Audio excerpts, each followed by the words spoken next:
Hello and welcome to Money Time at Money9 English. I am Ajay and these are your headlines for the evening. We begin with the good news for those having small saving schemes. The government on Friday raised interest rates on select saving schemes by up to 8.3% for the July to September quarter, in line with the high interest rates in the banking system. The highest increase of 0.3% was for the 5-year recurring deposit. The new rates for this RD would be 6.5% against the existing 6.2%. The 1-year term deposit with post offices will now earn 0.1% higher at 6.9%, and for the 2 years tenure it would be 7%. There has been no change in interest rates of other schemes like PPF, NSE, etc. Up next, the markets continued their bull run with the Sensex surging 803 points to close at a fresh high of 64,718.56. The rally was propelled by foreign fund inflows and a firm trend in the global market. Intense buying in index heavyweights Infosys, HDFC Twins, Reliance Industries and TCS further bolstered sentiment. The NSE Nifty climbed 216.95 points or 1.14% to end at a record high of 19,118.05 points. M&M was the best performer in the Sensex pack, raising over 4%, followed by IndusInd Bank, Infosys, Tata Consultancy Services, Maruti, Larsen & Toubro, Tech Mahindra, Wipro, Power Grid, HDFC Bank, HDFC, Bajaj Finance and Reliance Industries. Moving on, India's fiscal deficit for the first 2 months of this fiscal year through May stood at 2.1 lakh crore rupees. The fiscal deficit narrowed from 12.3% reported in the comparable year earlier period to 11.8%. The government aims to cut the fiscal deficit to 5.9% in the current financial year from 6.4% of the GDP. The first 2 months of FY24, the net tax revenue was 2.78 lakh crore rupees or 11.9% of the budget estimates.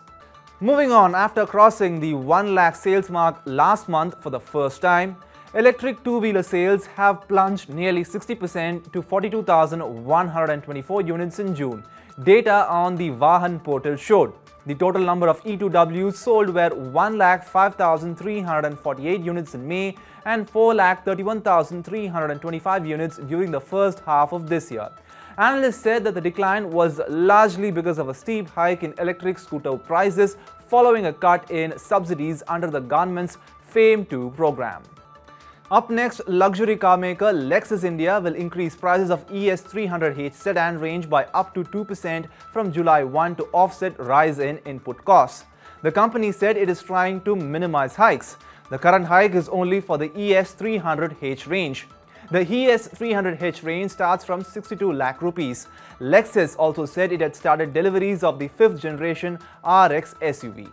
Up next, there is some good news for liquor lovers traveling on the Delhi Metro. Now one can carry 2 sealed bottles of alcohol inside the Delhi Metro.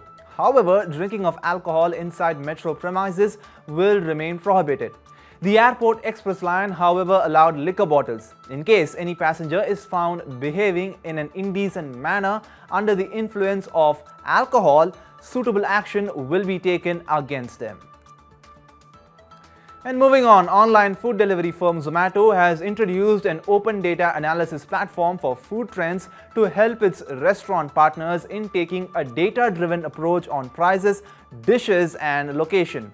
Zomato Food Trends is an open platform accessible to the general public free of charges and will provide insights by analyzing data from millions of transactions across hundreds of cities in India. The platform will help restaurants with the food trends and help them in inventory management.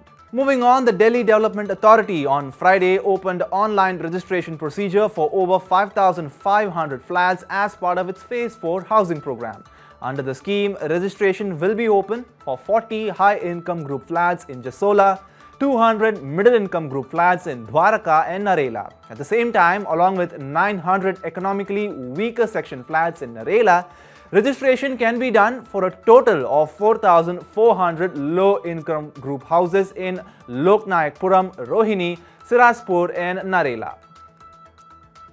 Up next, the IPO of Infosys-backed drone maker Idea Forge Technology has got amazing response on Dalal Street. The IPO quota was subscribed 106 times by 4 p.m. on the last day. Retail investors showed overwhelming response. Non-institutional and retail investors' quotas were subscribed more than 80 times. QIBs went absolutely hammer and tong. Their quota was subscribed 125 times. The total size of the IPO is 567 crore rupees. Its GMP had risen to 550 rupees on the last day of the IPO.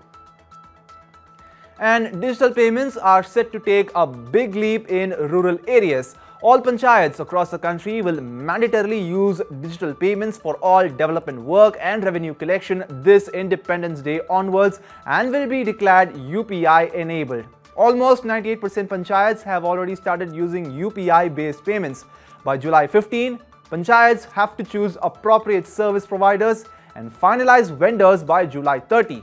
Panchayats have also been asked to choose a single vendor which covers the whole area so as to allow economies of scale. It has also been recommended to create a centralized dashboard for monitoring transactions in real time. That's it for today here on Money Time at Money9 English. Download the Money9 app and stay tuned to Money9 English's YouTube channel for all our weekend shows. This is me, Ajay, signing off for the day. See you all again on Monday. Until then, take care, good night and happy weekend.